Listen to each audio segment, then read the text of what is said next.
Exercise 8.2 का question number 10 यानी last question है।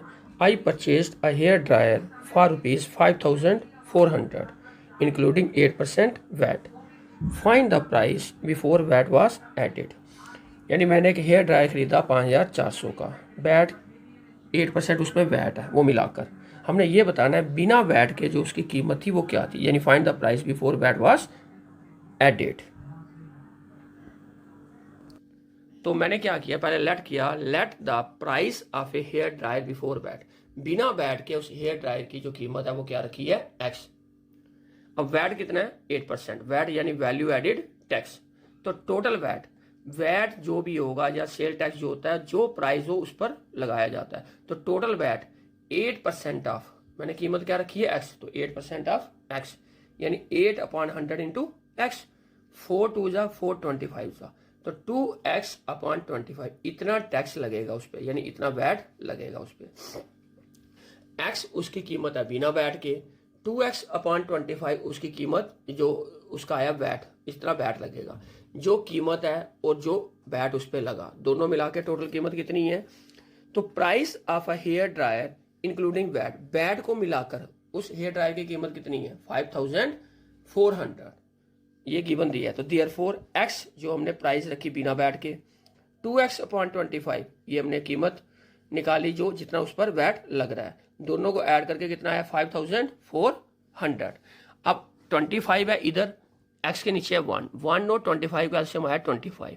तो 25 into x 25x, 2x into 1 2x, यानी 27x अपॉन 25 इक्वल टू 5400। तो x की वैल्यू निकालनी है, हमने निकालनी है हेयर ड्रायर की प्राइस बिफोर वैट, बिना वैट के।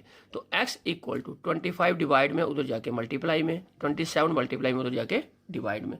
27 1 जा 27, 200 जा आ गया 5400। तो 200 इंटू 25 ये आ गया 5000। तो x की वैल्यू आई 5000, यानी price of a hair dryer before VAT equal to ₹5000। अगर वैट उसमें ऐड नहीं किया हो तो उसकी कीमत कितनी होगी, 5000। तो वैट इसका मतलब कितना आएगा, 400। तो टोटल कीमत अगर आप वैट निकालना है इस पर 8% निकालोगे 400 ही आएगा। तो 5000 प्लस 400 बन जाएगा 5400। तो price of a hair dryer before VAT होगी 5000। अब नेक्स्ट एक्सरसाइज स्टार्ट करने से पहले थोड़ा मैं उसका बेसिक बता दूं आपको। छोटी क्लासों में आपने पढ़ा हुआ है सिंपल इंटरेस्ट। सिंपल इंटरेस्ट क्या होता है, P into rate percent into time. तो परसेंट का ही नीचे क्या आता है, 100। तो आपने सिंपल फार्मूला जो पढ़ा हुआ है P into R into T upon 100। ये 100 जो है रेट परसेंट का ही नीचे 100 आता है। तो P into R into T upon 100, इसको सिंपल इंटरेस्ट बोलो या इंटरेस्ट बोलो। उसके बाद अमाउंट क्या होता है, P प्लस सिंपल इंटरेस्ट या P प्लस इंटरेस्ट, एक ही बात है, P प्लस आई। अब नेक्स्ट जो आपने नई चीज पढ़नी है इस चैप्टर में वो है कंपाउंड इंटरेस्ट और अमाउंट का फार्मूला अलग से। तो अमाउंट और कंपाउंड इंटरेस्ट का जो फार्मूला आपने पढ़ना है, अगर लेट करते हैं हम प्रिंसिपल 100 हो, रेट 10% हो और टाइम कितना हो 1 ईयर हो, तो जो हम सिंपल इंटरेस्ट निकालेंगे वो सेम फार्मूले से जो आपने पढ़ा हुआ है पहले, P into R into T upon 100। P let किया मैंने 100, रेट लेट किया मैंने 10, टाइम लेट किया 1 अपॉन 100। तो इसका मतलब सिंपल इंटरेस्ट 10 आएगा। सिंपल सी बात है, 100 पे अगर 5% होगा 5 आएगा, 10% होगा 10 आएगा, 20% होगा 20 आएगा। ये तो मैंने सिंपलेस्ट लेट किया, आप और भी लेट कर सकते हो। अब अगर सिंपल इंटरेस्ट या इंटरेस्ट 10 है तो अमाउंट क्या होगा, 100 प्लस 10 110। तो एक साल के बाद जो आपका अमाउंट बनेगा वो बनेगा 110। ठीक है, ये आपका सिंपल अमाउंट बनेगा P प्लस SI या P प्लस आई, यानी 100 प्लस 10 अपॉन 100 प्लस 10 कितना आ गया, ₹110। तो 110 रुपये आपके बन गए एक साल के बाद। अब अगर मैं टाइम 1 की जगह 2 ईयर लूँ, टाइम कितना लिया 2 ईयर्स, P वही है, रेट आपका वही है, सिर्फ टाइम कितना लिया 2 ईयर। 100 कैंसिल, तो 10 2 कितना आ जाएगा 20। एक साल का अगर आपको इंटरेस्ट 10 मिल रहा है तो 2 साल का कितना मिलेगा 20। तो आपका अमाउंट कितना हो जाएगा अब 100 प्लस 20 120। तो कहने का मतलब है सिंपल इंटरेस्ट पहले साल पे अगर आपको 10 रुपये मिला तो दूसरे साल पर भी 10 रुपये ही मिलेगा, वो कभी चेंज नहीं होगा। तभी 2 साल के बाद आपका अमाउंट कितना होगा 120, यानी 2 साल में आपको सिंपल इंटरेस्ट 20, 1 साल में 10। इसी तरह अगर मैं 3 साल का निकालूंगा तो 10 3 से कितना बन जाएगा 30।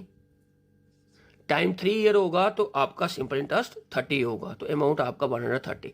कहने का मतलब है आपका इंटरेस्ट हर साल बराबर होगा सिंपल इंटरेस्ट में, पहले साल में भी 10, दूसरे साल में भी 10, तीसरे साल में भी 10।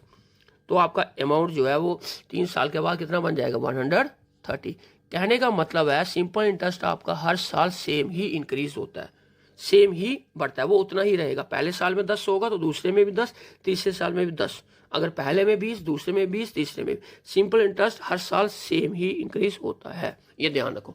लेकिन अब आपने जो चैप्टर में फार्मूला पढ़ना है वो अलग है, वो आपका नया फार्मूला है amount equal to P into 1 plus rate upon 100 whole power T लिखो या n यानी बुक में आपको n दिया, टाइम दिया, क्या लिखा है नंबर ऑफ पीरियड यानी n। अब A इक्वल टू P की जगह मैंने क्या लिया 100, हमने 100 लेट किया, रेट मैंने क्या लेट किया था 10, टाइम कितना लेट किया था 1, सेम वही। तो ये 0 कैंसिल, तो 1 प्लस 1 अपॉन 10। जब 10 एलसीएम आएगा तो 10 1 जा 10, 1 1 जा 1, यानी 100 इंटू 11 अपॉन 10, 1 पावर लिखो चाहे नहीं लिखो, 0 कैंसिल।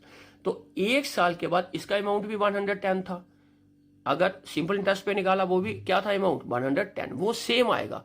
लेकिन अगर आप 2 साल का निकालोगे वो हमेशा अमाउंट उससे ज्यादा होगा, इस बात का ध्यान रखो, यानी आपका कंपाउंड इंटरेस्ट ज्यादा आएगा इस फार्मूले से, लेकिन 1 साल से ज्यादा टाइम होना चाहिए। जैसे अब फार्मूला वही, लेकिन मैंने टाइम कितना लिया 2, P की जगह 100, 1 प्लस रेट की जगह 10, नीचे 100, 0 कैंसिल, फिर वही 10 एलसीएम, 10 1 जा 10, 1 1 जा 1, 11/10।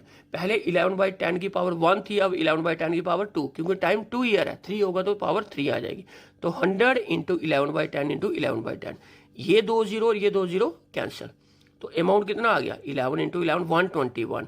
तो अगर आप कंपाउंड इंटरेस्ट निकालोगे, इसका फार्मूला इंटरेस्ट ही बोलो A माइनस P। देखो अमाउंट का फार्मूला क्या होता है P प्लस I, तो इंटरेस्ट का क्या होगा A माइनस P। तो A माइनस P कितना है 121 माइनस 121।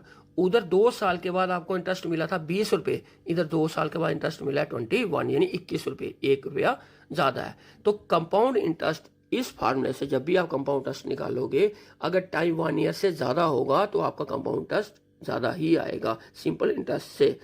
अमाउंट अगर टाइम 1 ईयर होगा तो सिंपल इंटरेस्ट और कंपाउंड इंटरेस्ट सेम होता है, ठीक है।